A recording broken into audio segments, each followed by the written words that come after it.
What's going on, guys? Mikkel here, and today I wanted to do a quick XRP update. I wanted to cover some new breaking news, some technical analysis, and even my own conspiracy theory on what I think's going on with the case, so make sure you stick around for that. If you guys enjoy this video, make sure you like it down below, comment what you think, and keep subscribing to the channel. Guys, it really helps me so much and will help me put more time into this in the future. So let's jump right into this video, and the first thing I wanted to cover is that Judge Torres grants amicus status to John Deaton. This will essentially allow John Deaton to represent the XRP holder in the lawsuit against the SEC. Guys, this is massive and so big that Stuart Alderati, the general counsel of Ripple, even tweeted out how big it is, and Brad Garlinghouse also commented on this. This is really massive for two reasons.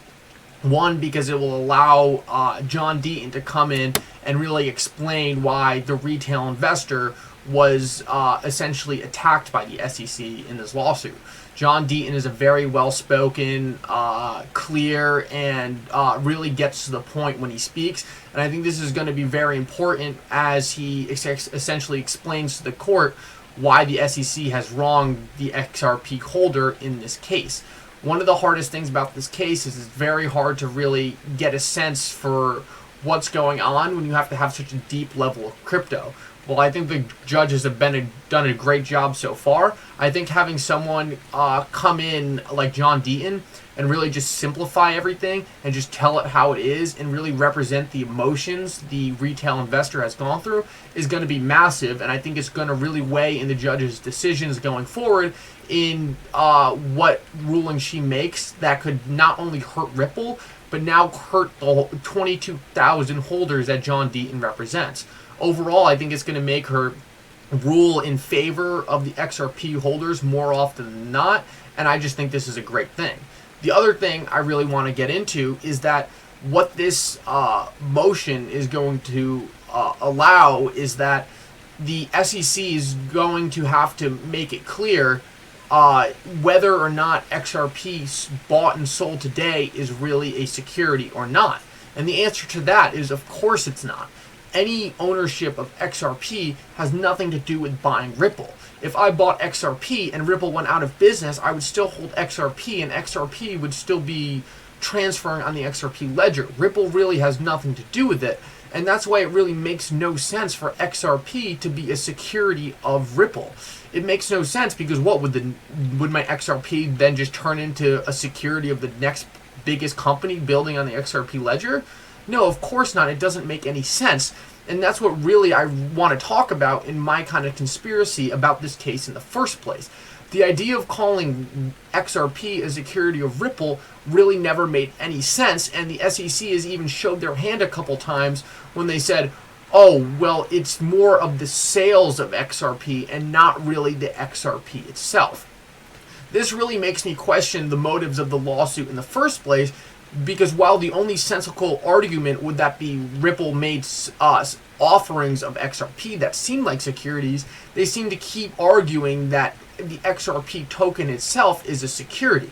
This argument really doesn't make any sense and really makes me think this is a lawsuit that the SEC was meant to lose. It's impossible for the SEC to prove that XRP is a security because it's straight up not, and really could never represent security of Ripple in any way. It wouldn't ever make any sense because the day Ripple went out of business, XRP would still be trading, and how could XRP be a security of a company that no longer existed? Overall, I think this case was all to give XRP clarity, and the easiest way to do that was to sue Ripple and essentially create a lawsuit that the SEC could never win. You have to understand that prior to this lawsuit, XRP had zero clarity in the market. The only tokens with clarity were Bitcoin and Ethereum.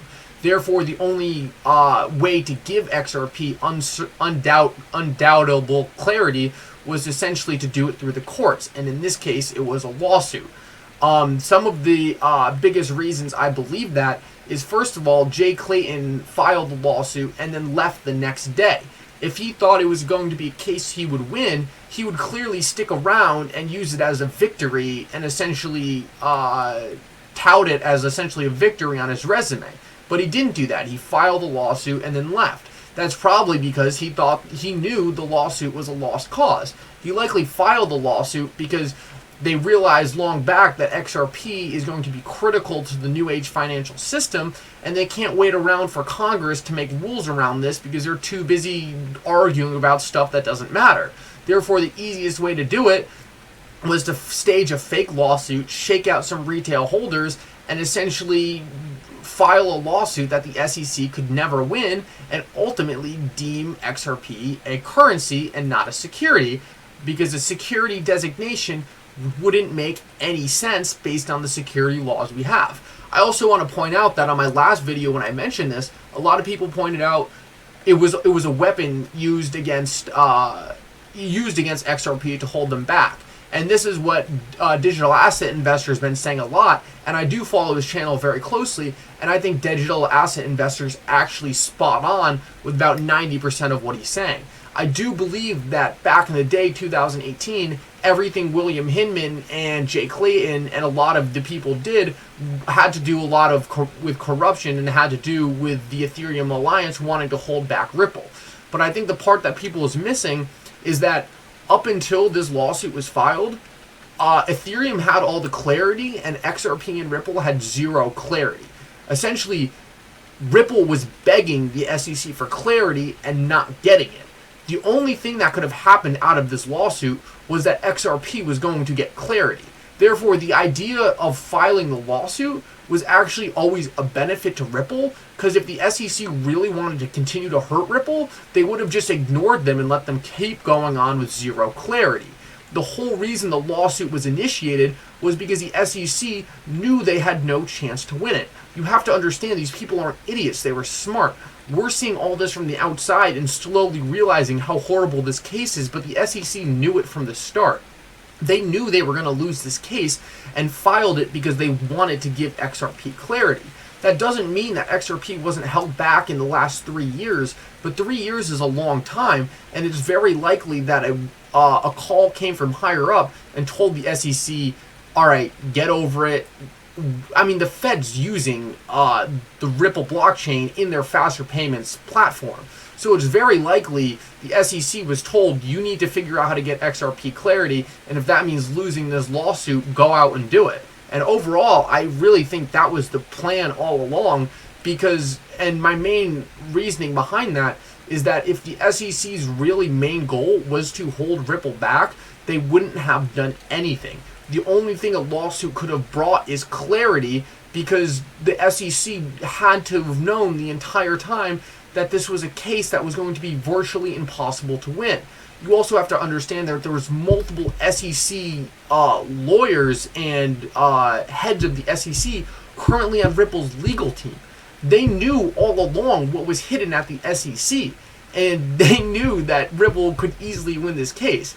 So just understand that if the SEC really wanted to damage Ripple, they would have done nothing and let them continue going on with no clarity. The whole point of this lawsuit was to give clarity in the courts so that XRP's status would be undoubtedly recognized for all the years to come.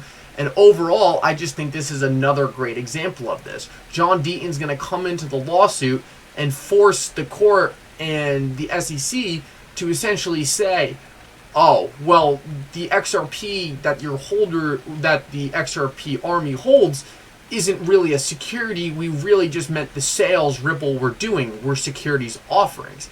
And that makes perfect sense, because to be in all honesty, a lot of Ripple sales might have been securities offerings, but that does not mean that the cryptocurrency XRP is a security of Ripple, and I think that gets more evident every day this case goes on. I think the SEC knew it the entire time, and this lawsuit is just to create a distinction in law, the difference between a security offering and the token itself, XRP. This would be perfectly in line with how everything's been ruled thus far too. The judge kind of tends to give a little, take a little, and I think what she's going to say is the XRP token is not a security, and that there were sales by Ripple that were securities. Slap on the wrist, boom, boom, XRP has clarity. Make it seem like this was some big thing. Everyone knew how it was going to shake down the entire way. And yeah, that's how I think it's going to go. We'll see how it plays out. The last thing I want to jump into real quick after that rant is just my XRP chart. I've brought this up a couple times. We bounced pretty hard off this bottom resistance and are now kind of floating out in no man's land. I would expect this to kind of loop back down before making this last touch and breaking out. That puts us at a settlement in the case, which I think will time up. We'll have to see what happens at around the end of October. Either way, I think the second we touch this line, we will likely be breaking out to the upside based on the fact that this other pattern right here played out perfectly. I'm not going to break down this chart too much. Go to my channel, check out this video if you're interested. I've been documenting this pattern for a while. Anyway, guys, I hope you enjoyed this video. I hope you enjoyed my conspiracy theory. Make sure you let me know what you think down below. And anyways, thanks for coming. Mickle out.